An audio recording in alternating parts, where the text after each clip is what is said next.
accept your nomination to represent the Libertarian Party in this forthcoming election. I'd like to take a second and say that I am forever thankful to those who have brought me here today, and I am eager to see what our future holds. I am prepared to be a voice, a mediator, and an innovator for this country, but most importantly, I am prepared to be president.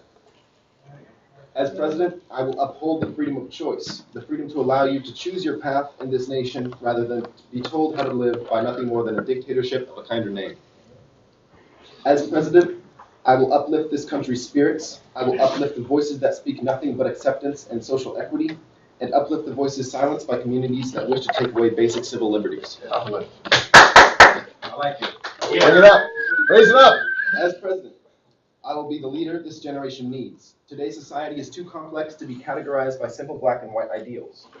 We need to start accepting differing views and building a country that won't be brought to its knees by minuscule disagreement. To begin with, I will impose the ideals of a smaller government, keeping our activities focused rather than using excessive and unnecessary resources.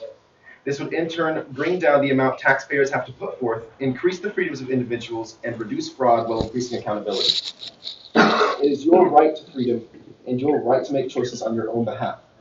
Instilling a smaller government would allow you these basic fundamentals. Amen. In line with downsizing our government, I will suggest the same for our military. Rather than dealing with international issues, we should keep our minds local and focus on the protection of the U.S. from our own soil. With this cut on military spending, we can redirect those tax dollars to something that will help us preserve our freedoms on the home front.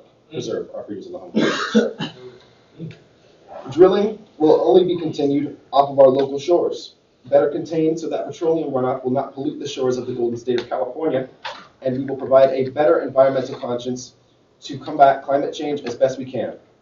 We do not need to overextend our wants for oil into the countries of others when there is plenty right here in our local oceans. Energy issues will be funded by our private power companies. Things like nuclear energy plants are not conducive to healing this planet, and therefore would be very few and far between if utilized at all as a power source. I will work with the National Parks Program in America to help save our wilderness. Now, with our societal stigma towards police and overwhelmingly large issue of racial profiling and police brutality, I will decrease the firepower that is in the hands of policemen. That is not to say I would terminate the use of firearms completely. There are plenty of non-lethal alternatives to subdue a possible assailant, even an armed one.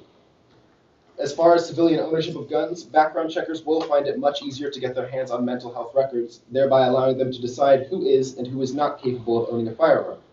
The background checking program is thorough enough now, but the mental illness identification in prospective gun owners is not. I will fix that. With me as president, there will be no question of choice. Choice is a constitutional right, and I believe that most things within reason, that is to say non-criminal activity, is your right to choose to take part in. Things like abortion are a choice. Personal health habits are a choice, and with that choice, you must be able to take responsibility for your actions without relying on the government to cushion your fall. Legalize it. This is a country built on the single man's ability to persevere, and those who have come far in life should not have their hard-earned money spent fixing someone else's shortcomings. Take care of yourself. That's right. Personal freedom is a right. Choice is a right. Your basic constitutional liberties are a right. Vote Ambler as your presidential candidate in this upcoming election. Protect your rights. President Ambler!